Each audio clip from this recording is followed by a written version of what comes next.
Selamünaleyküm arkadaşlar. Hepiniz kanalıma hoş geldiniz. Biliyorum uzun zamandır yokum. Belli nedenlerden dolayı. Şimdi bugünkü yapacağımız şey çok güzel bir bilgi videosu. Hani bilmeniz gereken bir şeydir, önemli bir şeydir. Çünkü bu büyük fayanslarda yapılması gereken bir şeydir. Şimdi biz bu yere geldik. Ev sahibi eski fayansçıyla anlaşamamış. Bizi çağırdı. Yaptığı bütün fayanslar hepsi böyle çatlaklıklar çıkmış. Nedenine falan baktık. Neden de bulduk. Ne için nasıl olmuş? Bunu hepsini size detaylı bir şekilde yapacağız. Yani anlatacağım. Kanala abone olun, like atmayı hiç unutmayın. Bir de yorumlara düşüncelerinizi yazın. Belki benim fikrim başka bir şeydir, sizin fikriniz başka bir şeydir. Gösterelim nasıl bir yer. Bakın. 120'ye 120. Böyle 120'ye 120 bir seramik yaklaştırmalı.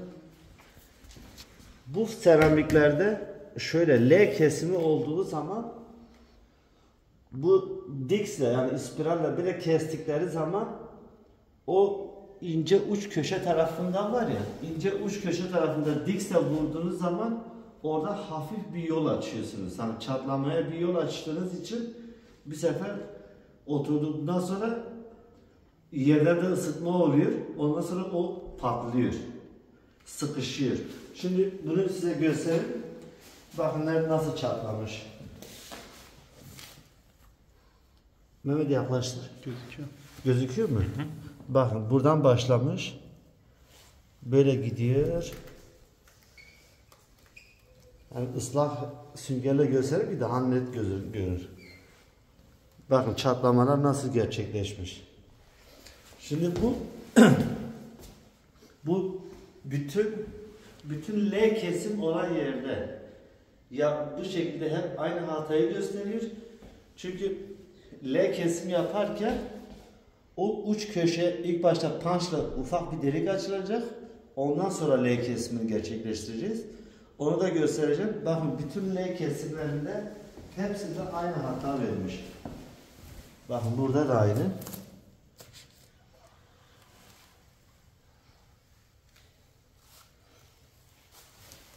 Gel bir iki tane daha var.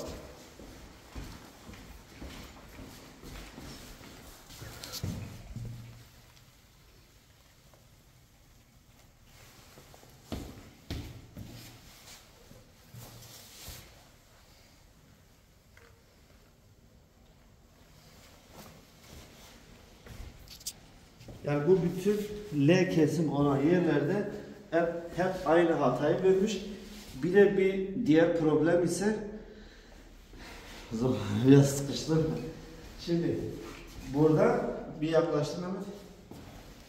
Bu fayans seramiği yaptığınız zaman fayans harcınız duvara değmeyecek. Bakın burada hep duvara değmiş. Alttan ısıtma olduğu zaman sıkıştırmış bayağı. Ondan sonra da kırmış. Hayır, bakın. Burada da bak duvara yapıştırmış. Normalde serbest olması lazım. Harcı da biraz kenardan çekmeniz lazım ki duvara temas etmesin. Bakın bu temas etmiş, rastgele kesmiş, her şey dengesiz olmuş. Ha burada da bayağı bir yapmış. Bunlar hep yanlış sistem. Duvarın diplerinde fayans harcı olmayacak. Boşluk olacak 1 santim. Şimdi kırmaya başlayalım. Devam edelim.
çıkardık.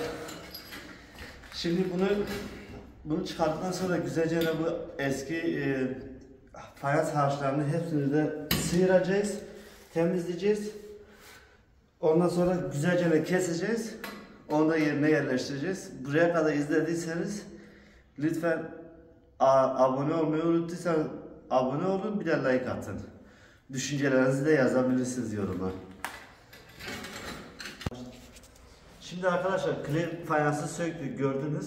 Şimdi sıra fayans harcını sökeceğiz. Fayans harcını da söktükten sonra bir tane makine getiririz. Makineyle de güzelce böyle sıfır yapacağız. Ta ki biz yapılan şapa ulaşmak için. Şimdi fayans harcını sökelim.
Şimdi arkadaşlar bütün hazırlıkları yaptık, bitirdik.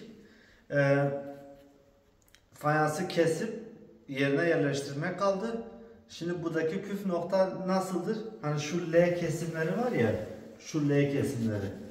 Bunu nasıl kesilebiliyor? Yani kesilip o nasıl kesildikten sonra böyle çatlamayacak ya. Onu size göstereceğim.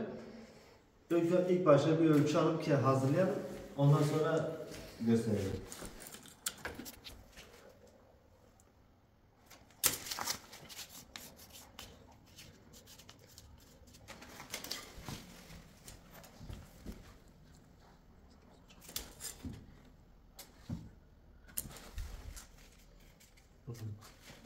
Şimdi keselim.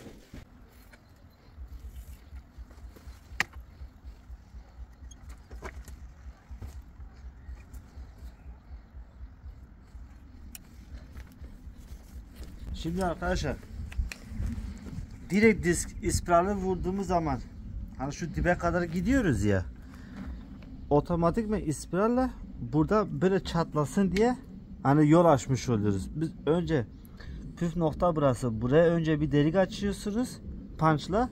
Ondan sonra diğer ispiralle de böyle kesiyorsunuz. Yani bu şekilde orijinal böyle devam etmiş gibi oluyor.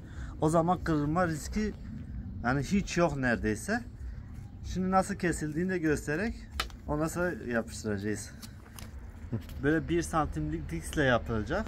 Ucu böyle küçük olan, büyük olmaz. Yani küçükle yapacaksınız.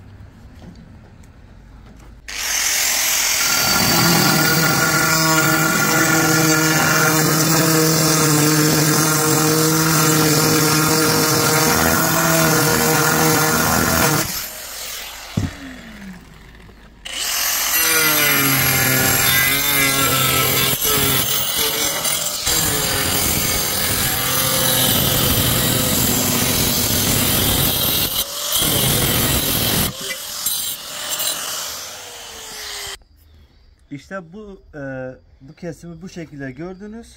Şimdi biz ispiralle direkt böyle devam etseydik şu dipte böyle hafif bir kırılma olacaktı. Hafif kırılma da böyle zamanla yukarı basıyor, böyle hani yürüdüğünüz zaman zamanla burada o videonun başındaki gibi bir çatlaklık oluşacaktı. Bu şekil yapıldığı zaman oluşmuyor. Şimdi yapıştırmaya gidelim.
Şimdi arkadaşlar bunu buraya yapıştıracağız. Bunu ben tek başıma yapamam. Biz de 2 kişiyiz. Biri kameraman, biri ben. İnşaattan başka kimse yok. Şimdi biz bunu ikimiz yapıştıracağız. O zaman da siz de bir kanala abone olun, like atın. Ondan sonra son bitişini de göstereceğiz inşallah. Çünkü Memo bana biraz yardım etmesi lazım. Evet arkadaşlar, bitti, yaptık. Bakın artık o çizikler de yok. Safa sağlam, hem alttaki bütün eski harçları çıkardık. Güzelce tertemiz yaptık. Her şeyi doğru bir şekilde kestik. İnşallah kırılmaz. Yani bizden de bu kadar. Umarım size yardımcı olabilmişizdir.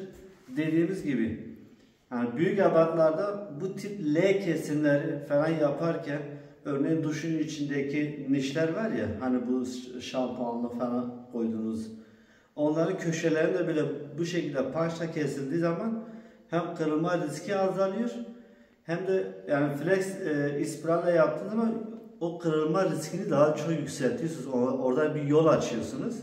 Bu şekilde yaparsanız inşallah hiçbir şey olmaz. Umarım yardımcı olabilmişizdir. Lütfen kanala abone olmayı, like atmayı hiç unutmayın. Ve başka bir yol varsa düşüncelerinizi de yazın. Yani bu başka bir yolu da var. Onu da biz bir öğrenelim, devam edelim. Herkes kendine iyi baksın. Allah'a emanet.